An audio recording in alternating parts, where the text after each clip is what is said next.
আসসালামু আলাইকুম ভাই ও বন্ধুরা। ইউরোপ আসবা? আচ্ছা ঠিক আছে, আসো, সমস্যা নাই। ইউরোপ আসলে কিছু চিন্তা ভাবনা আছে, চলো সেগুলোই তোমাদের বল। তুমি যদি একজন ইউরোপ প্রত্যাশী, মিডল ইস্টের প্রত্যাশী হও, তাইলে তোমাকে মিডল ইস্টের সিস্টেমটা তো পড়ে। আমি তোমাকে ইউরোপ প্রত্যাশী হইলে ইউরোপের সিস্টেমটা বলি। আর তোমার বয়স যদি 20 বছরের উপরে হয় এবং তুমি যদি কাজ জানা লোক হও, তাইলে তোমার জন্য ইউরোপ। এখন ইউরোপের কান্ট্রিদের মধ্যে দুইটা ভাগ আছে, একটা হচ্ছে সেনজেনভুক্ত কান্ট্রি, একটা হচ্ছে নন সেনজেনভুক্ত কান্ট্রি। তো সেনজেন নন সেনজেনের মধ্যে কী তফাৎ, চলো তোমাদেরকে সেটা বোঝাই। এখন সেনজেন কান্ট্রি কি? সেনজেন কান্ট্রি হচ্ছে ওই কান্ট্রিগুলো যেই কান্ট্রির যে কোনো একটা কান্ট্রির ভিসা পাইলে তুমি ওয়ান অ্যারাইভেল বাকি বাধাহীনভাবে টিআরসি কার্ড নিয়ে বাকি 29টা দেশে তুমি ভ্রমণ করতে পারবা। এটা হচ্ছে সেনজেন কান্ট্রির সুবিধা। আর নন সেনজেন কান্ট্রিতে আসলে তুমি কিন্তু সেই সুবিধা পাবা না। নন সেনজেন কান্ট্রিতে আসলে তুমি একটা দেশের ভিসা পাইলে সেই দেশেই থাকতে পারবা। এরপরে যদি তুমি অন্য কোথাও যাইতে চাও, তাহলে সেটা হচ্ছে তোমাকে অবৈধভাবে পালায়ে বা গেম দিয়ে যাইতে হবে, যেটা খুবই মারাত্মক এবং ঝুঁকিপূর্ণ একটা পথ। আচ্ছা ঠিক আছে, তা তোমাদেরকে বলি, যদি তোমরা ইউরোপে আসতে চাও তো তোমাদেরকে প্রথমে দুটা দিকে লক্ষ্য রাখতে হবে। নাম্বার 1 হচ্ছে তোমাদের সঠিক মাধ্যম বা এজেন্ট বা দালাল নির্বাচন করা। এইখানেই তোমরা সবথেকে প্রথম বড় ভুলটা করো। সেই ভুলটা কি, চলো তোমাদেরকে বলি। দালাল নির্বাচন তো করতে গিয়ে তোমরা হচ্ছে তাড়াহুড়া করো। 1 নম্বর হচ্ছে যে অল্প টাকায় দ্রুত কে পাঠিয়ে দিতে পারে, এই জিনিসটা ভাবা মানেই তোমাদের নিজেদের বিপদ, নিজেদের ডাইকা আনা।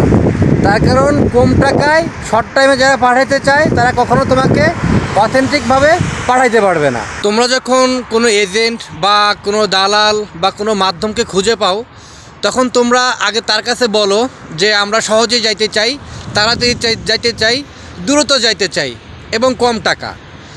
আর যখন কেউ তোমাকে কম টাকায় অফার করে, দ্রুত পাঠিয়ে দিতে চায়, তখন তোমরা আর কোনো কিছু না ভেবে তাদের কাছে ফাইলটা দিয়ে দাও প্রসেসিংয়ের জন্য। আর ওইখানেই হচ্ছে তোমরা সবথেকে মারাত্মক ভুলটা করে থাকো।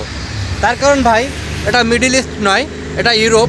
এখানে আসতে গেলে টাকা বেশি খরচ হবে, সময় বেশি লাগবে এবং তোমার কাজটাও হবে ধীর গতিতে, দ্রুত আসার কোনো সুযোগ নাই।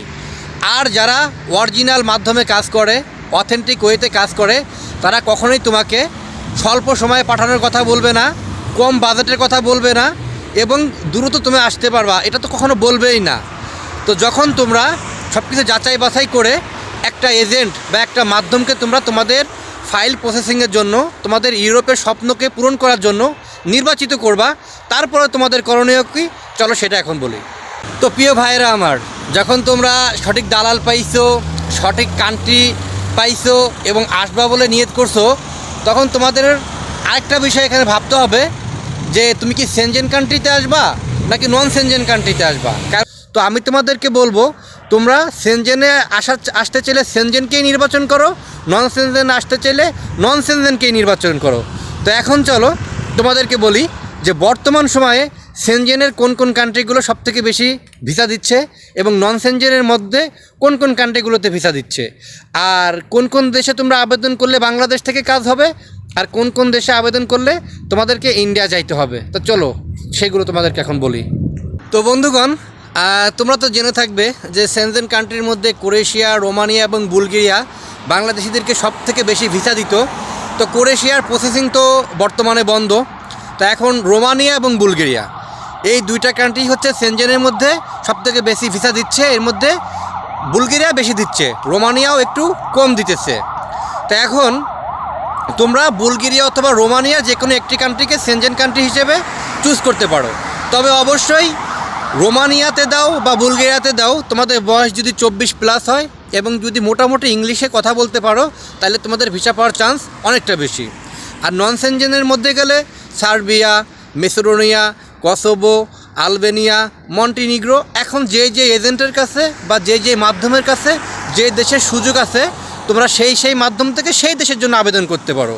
তবে আগে হচ্ছে কান্ট্রি চুজ করার সময় তোমার বাজেটটা তোমার মনে রাখতে হবে।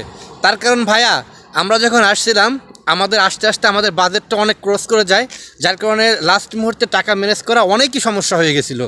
সো তোমরা আগে টাকাটা কিভাবে ম্যানেজ করতে পারবা কি না সেটার উপরে ভিত্তি করে তোমরা দেশ নির্বাচন করবা। তো এখন চলো, যেহেতু তোমরা ইউরোপে আসবা, সেক্ষেত্রে তোমরা নিয়ত করলা, তোমরা সঠিক মাধ্যম খুঁজে পাইলা, এরপরে তোমরা সঠিক দেশ খুঁজে পাইলা, তোমাদের বাজেটটাকে তোমরা সুন্দর মতো বুঝে নিলা।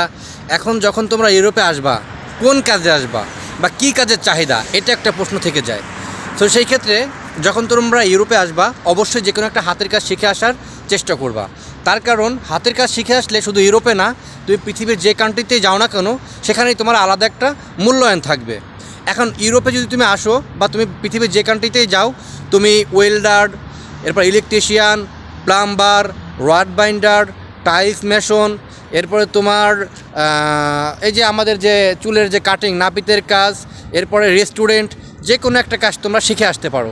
এখন বলবা যে ভাইয়া আমরা তো কাজ জানি না, তাইলে আমরা কিভাবে সাবমিট করব? আরে ভাই, ইউরোপে আসতে গেলে তো মিনিমাম একটা বছর যাবে। তো এই এক বছর কি ঘোড়ার ঘাস কাটবা? এত লক্ষ লক্ষ টাকা খরচ করে ইউরোপে আসবা আর বাকি কিছু টাকা খরচ করে কাজ শিখতে পারবা না?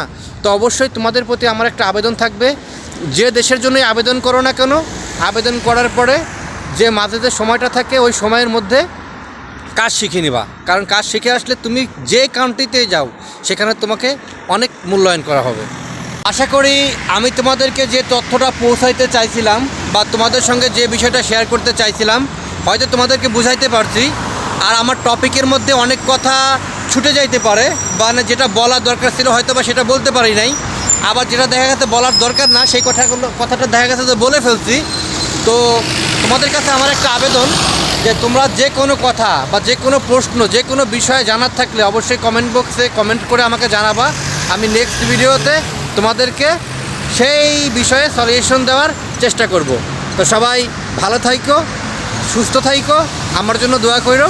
আসসালামু আলাইকুম।